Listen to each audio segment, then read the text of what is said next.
Good morning mga kabaryo, mayroon tayong bagong laruan, ang Behringer Euphoria UM2 Audio Interface. Ito ay ating gagamitin sa ating online class, audio recording, video lesson, video tutorial at konting YouTube content. Nag-research ako ng mura, as in affordable at magandang audio interface at ito ang ating napili. Hindi dahil sa mura ito ay hindi na siya maganda. Actually, nabigla din ako at nalambasan yung aking expectation. Dati kasi ang setup na gamit natin sa pagre-record ay gumagamit tayo ng ordinary mixer. Mapapanood nyo din sa aking channel yung dati kong setup. Ako po ay humihingi ng pangunawa at paumanhin kung hindi po maganda yung mga audio ng ating voice over sa mga nagdaan nating videos. Nevertheless, ako pa rin ay nagpapasalamat dahil pinapanood nyo pa rin. Nabili po natin itong interface sa halagang 3,500. Nasa video description po yung link kung saan natin nabili. So tignan natin kung ano nasa loob ng box.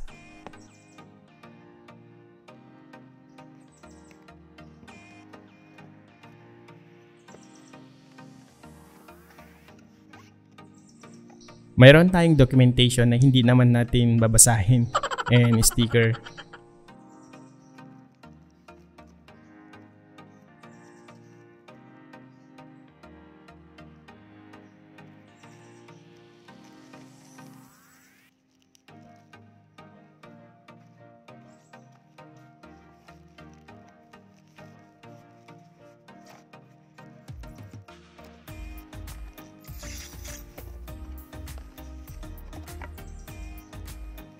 At yung mismong interface and USB Type B to Type A connector. This is USB powered kaya wala na siyang external power supply. The connector is around nasa mga 1.5 meter. Super compact siya with 2 inputs at kaya ang 48 kHz. Mayroon din siyang napakagandang Zenix mic preamp. Sa mga hindi nakakalam kung ano ang preamp, ito yung fixed na timpla na ibibigay ng ating interface. So audio interface kasi, hindi mo direktang baguhin yung kanyang bass, mid, high or dagdagan ng echo or reverb, unlike if you are using audio mixer or equalizer. But you can do that sa inyong recording software or DAW. The interface is made of plastic pero parang hindi plastic pag nahawakan mo. Ang gusto ko dito ay nasa taas yung kanyang mga volume control knobs. Sanay kasi tayo sa mixer na nasa top or upper part yung controller. Sa harap makikita nyo may mga hairline scratches kahit ito ay bago. That is normal. Just peel off lang yung plastic cover niya sa harap. Yan yung kanyang likod and yung kanyang ilalim.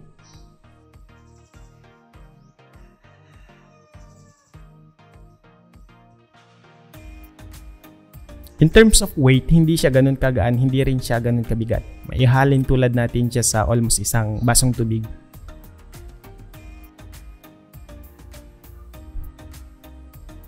Punta naman tayo sa parts and functions. Sa harap, makikita natin yung mic line 1 combo jack. Pwede natin itong saksakan ng mic na XLR 6.35 mono TS at TRS jack. Mayroon din siyang signal light and clipping light indicator. Line 1 is controlled by volume or gain 1. The line 2 or instrument 2 ay para sa guitar and other musical instrument. You can plug TS mono or TRS stereo jack. Also meron din siyang green light for signal and red light for clipping. It is controlled by instrument gain 2. The direct monitor allows you to listen to your inputs na walang delay. Mayroon din siyang power and plus 48 volts light indicator. And lastly, dyan natin sasaksak yung ating headphone or ating headset. At the back, mayroon siyang unbalanced RCA outputs for speaker. The RCA output and headphone output is controlled by output knob sa taas. Take note, hindi advisable na isaksak sa powered amplifier ang mga audio interface katulad nito.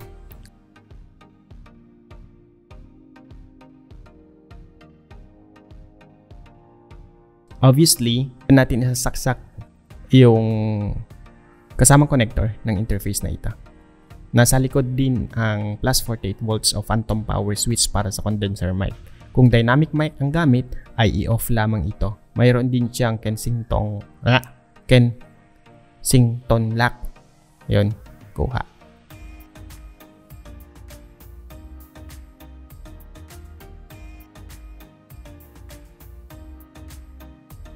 Maliban sa interface, kakailanganin din natin ng mic. In this video, I will be using the AT2020 condenser mic and kailangan din natin ng headset or headphone with 6.35 to 3.5.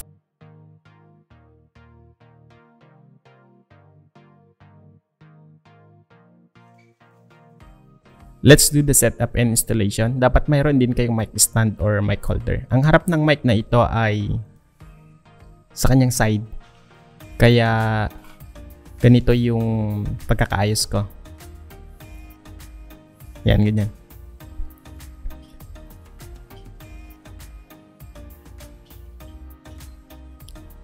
Naglagay din ako ng ground dahil desktop yung gamit natin, yung bakal ibabaon sa lupa at yung dulo ay iatat sa desktop. Ito yung tinatawag nating pinagbabaol na technique. Ginawa ko ito para hindi makuryente yung aking bibig at dila pag nadidikit sa mic since 2-prong lang yung connection natin. Screw lang sa likod ng system unit yung isang dulo para secured.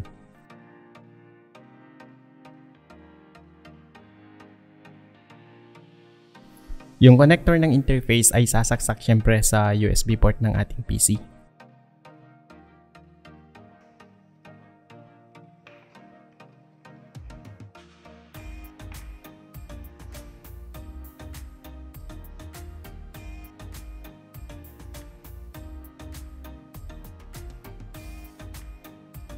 At yung dulo naman, of course, sa ating interface.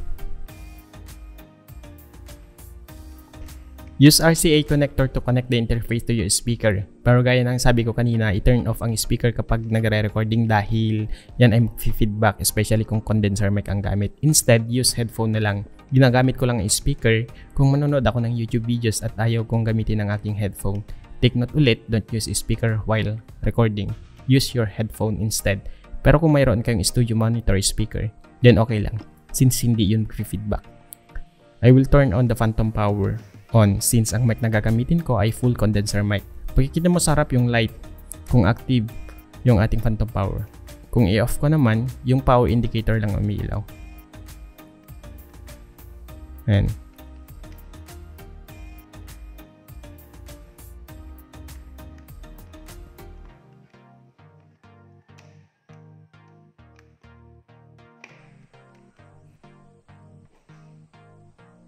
Connect your mic.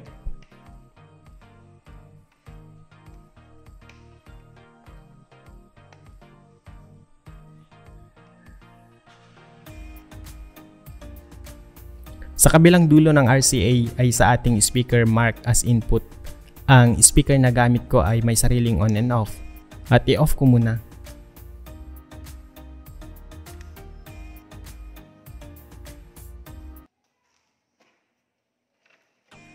Sa headphone, kailangan natin ng tig 60 pesos na 6.35 to 3.5 mm adapter.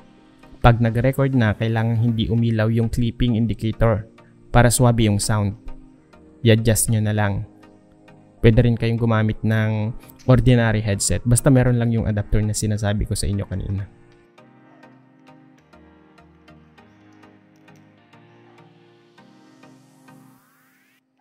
Install natin yung driver. Sa video ito, dalawa yung ipapakita kong driver. Yung una, search Behringer. Nautal ako. Go to download. Audio interface. Download ASIA for all USB driver. Select natin yung English. Since na-download ko na and na-install ko na, I will not do it anymore.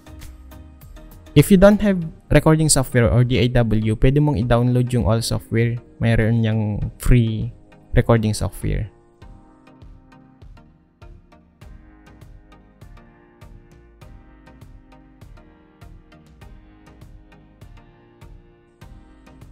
Yung second and actual UM2 driver ay nasa video description. Yung link, i-click lang. Click download. Extract muna natin.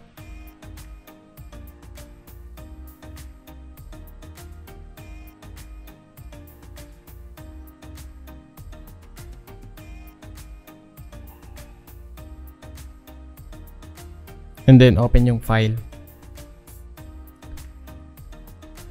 Tignan natin yung setup na may application type. Open, then install the driver. And of course, matutong mag-antay.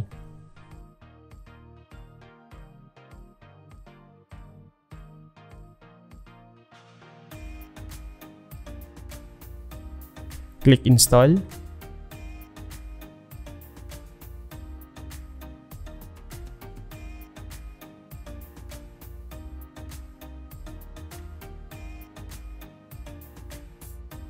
Then, kailangan i-reboot or i-restart natin ang ating computer. Pagbalik, iset natin yung speaker natin to Behringer.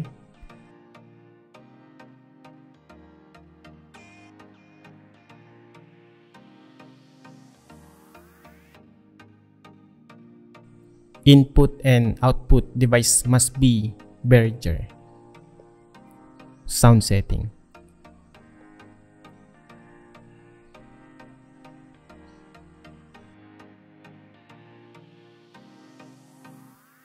I will use Adobe Audition in recording. Ayusin muna ang preferences. Almost same lang ang step sa kahit anong recording software or DAW. Go to Audio Hardware. Device class is set to ASIO. Device set to Behringer USB Audio. Mas okay para sa akin yan kaysa sa ASIO for all. I/O buffer size is 256. My sample rate is 44.1 kHz.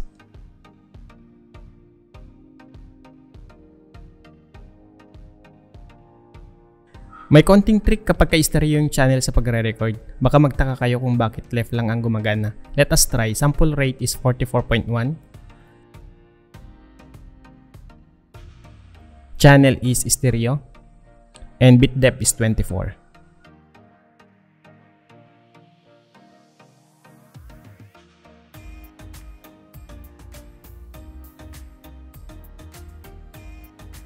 Ang rason kung bakit sa left channel lang ang gumagana ay dahil sa default sa audio channel mapping. Ang nakaset sa left ay line 1 at ang nakaset sa right channel ay line 2. Yan yung default. So kailangan mo palitan yung right channel sa mapping to line 1.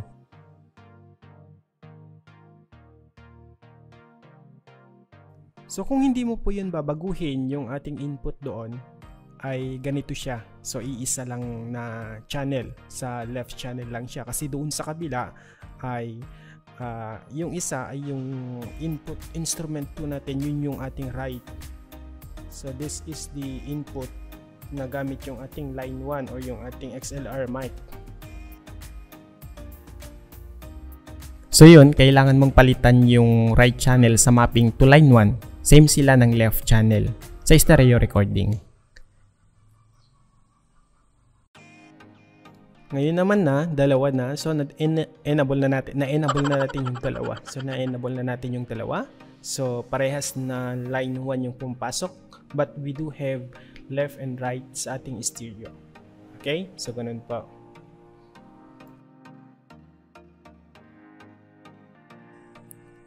Pero ako, okay na ako sa mono recording. Ganito yung ginagamit ko sa pagre-record ng aking voiceover. Sample rate ay the same. Channel ay mono. And bit depth ay 24 pa rin. Ganitong way ako nagre-record. So ganito po yung ating testing gamit po yung ating mic. Hindi pa po natin masyadong na-set up. Ito yung ating mayroon pang echo. Hindi pa natin naayos. So this is a test on recording mono on Adobe Audition using the Behringer UM2 with the Audio-Technica AT2020. At dito na po nagtatapos yung ating video. I hope po na meron po kayong natutunan, at kung bago pa lang po kayo sa aking channel, click subscribe na rin po. At kung may mga karagdagan po kayong mga katanungan ay huwag mahihiya pong magtanong sa ating comment box sa ibaba. Maraming salamat po. This is Sir Julay, ang inyong Baray Guru. Thank you.